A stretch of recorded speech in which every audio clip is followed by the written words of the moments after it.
Ya, tentang ini kembali ke Undang-Undang KPI ya.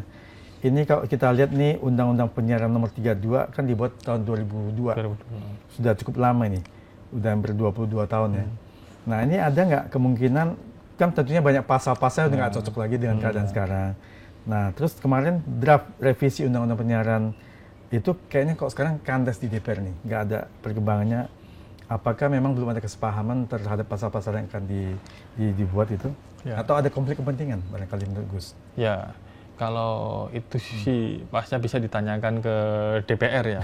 Kalau informasi yang kami terima itu kan sudah, karena yang sekarang ini kan inisiatif DPR ya, RUU penyiaran, tentunya dengan usia 20 tahun, dengan perkembangan teknologi, perkembangan zaman, banyak pasal-pasal yang tidak sesuai dengan perkembangan zaman. Tentunya kami percaya bahwa DPR sudah mempertimbangkan itu semua. Kalau bagi KPI sih yang penting penguatan kelembagaan KPI misalnya antara KPI pusat dan KPI di daerah itu struktural dan anggaran pun sama dari APBN. Jadi biar koordinasi, tidak hanya koordinasi tapi sinergi antara KPI pusat dan KPID itu kalau sudah struktural itu lebih mudah kan.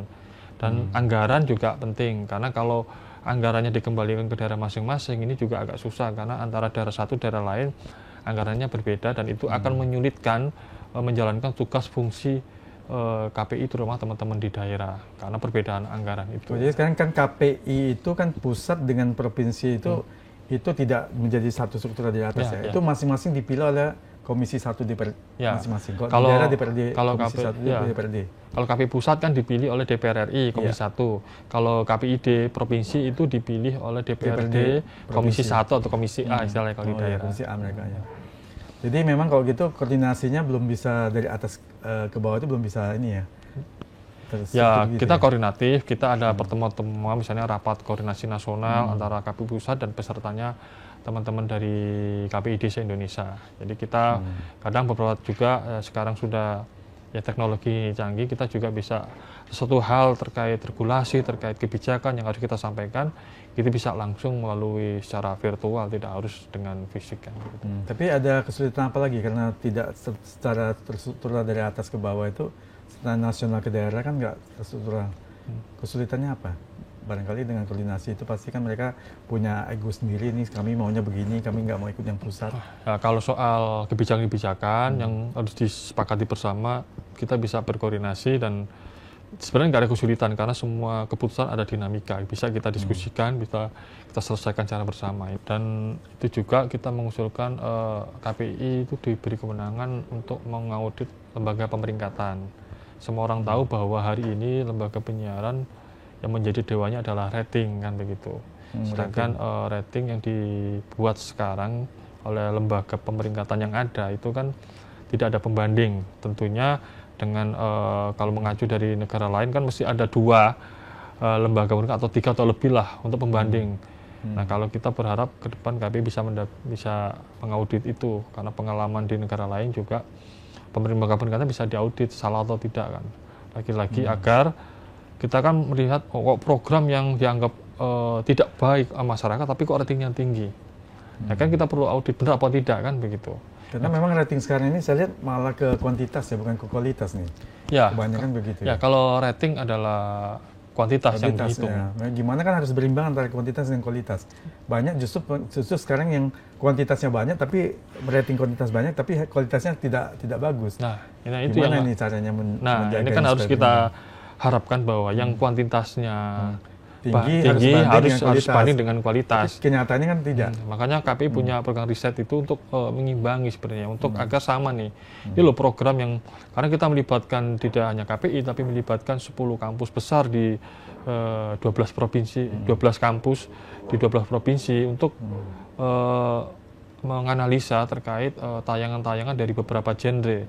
Ketika dari segi kuantitasnya tidak bagus, nah ini kita lihat dari segi kualitasnya, versi KPI dengan beberapa kampus seperti apa. Kita temukan, kita sampaikan ini loh kebutuhan masyarakat, agar ya masyarakat yang sudah terhibur dengan tayangan, tapi tayangan tidak bagus kan harus disesuaikan dengan masukan dari publik. Karena kampus juga dari publik juga. Mereka juga menonton dan tayangan itu untuk dinilai untuk perbaikan, bukan hanya untuk sebagai penelitian, tapi harus kita sampaikan bahwa ada problem siaran yang harus diperbaiki, karena jangan sampai masyarakat mendapatkan tayangan-tayangan yang tidak sesuai kebutuhan mereka.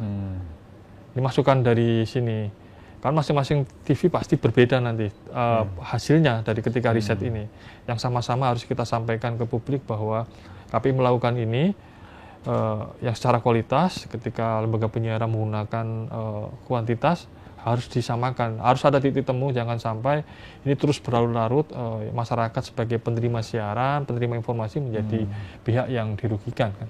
Betul, karena banyak kan sekarang kita lihat penonton yang pengennya gosip-gosip miring-miring ini yang malah itu yang dikejar-kejar terus setiap hari, sehingga pelaku usaha ini kan tentunya wah ini yang laku, ini gue produksi ini terus nih.